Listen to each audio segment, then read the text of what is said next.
Sir ఈ మధ్య కాలంలో మేము ఎక్కువగా బీఏయూ గురించి వింటున్నాము. జార్జియాలో ఉండే యూనివర్సిటీ బెస్ట్ అని చెప్తున్నారు. మరి దీని గురించి మీ దగ్గర ఉన్న ఇన్ఫర్మేషన్ ఏంటి? బీఐఈ యూనివర్సిటీ బతుమిలో ఉంటుందండి. హ్మ్. బీఐఈ యూనివర్సిటీకి ఎఫ్ఎంజీలో కూడా 70% వచ్చింది. ఓహ్! తర్వాత USMLE United state medical licence exam అని యూఎస్ఎంఎల్ఈలో క్రాక్ చేసిన వాళ్ళు ఉన్నారు. అలాగే అక్కడ మెరిట్ స్కాలర్‌షిప్ కూడా ఉంటుంది. 85-90 పర్సెంటేజ్ వస్తే సెమిస్టర్ 1లో వస్తే సెమిస్టర్ 2కు మీకు ఫ్రీగా ఇస్తారు. 50% స్టూడెంట్స్ బీఏయూలో ఫ్రీగా చదువుకుంటున్నారు. ఓకే. ఇంకోటి బీఏయూలో ఎఫ్ఎంజీ కోచింగ్ కూడా ఉంది. ఎఫ్ఎంజీ కోచింగ్ కూడా ఇండియా నుంచి ఫ్యాకల్టీని తీసుకెళ్ళి అక్కడ ఎఫ్ఎంజీ కోచింగ్ ఇస్తున్నారు. థర్డ్ ఇయర్‌లో యూఎస్ఎంఎల్ఈ కోచింగ్ ఇస్తున్నారు.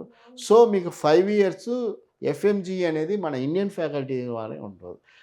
ఆ ఇండియన్ ఫ్యాకల్టీ ద్వారా ఎఫ్ఎంజీ కోచింగ్ తీసుకోవడం ద్వారా ఈరోజు మీకు బీఏఈలో ఎఫ్ఎంజీ టాప్ పర్సెంటేజ్ వచ్చింది. అందుకని బీఏయూ నంబర్ 1 ఉంది. ప్లస్ బీఏఈలో మీకు పర్సనల్ కేర్ ఉంటుంది. మీరు క్లాస్‌కి వచ్చారా రాలేదా అనేది మీ పేరెంట్‌కి కూడా హుహు. ఇన్ఫర్మేషన్ వెళ్తుంది. బతూమ్ అనేది వెరీ నైస్ సిటీ అండి. హుహు. జార్జియా వాళ్ళు ఎప్పుడన్నా ఏదన్నా హాలిడేస్ గాని ఎక్కడికైనా ఎళ్ళాలంటే అక్కడ బతూమీకే ఎళ్తారు. బ్లాక్ సీ నల్ల సముద్రం కూడా ఉందక్కడ. చాలా ఎంజాయ్ చేస్తారు.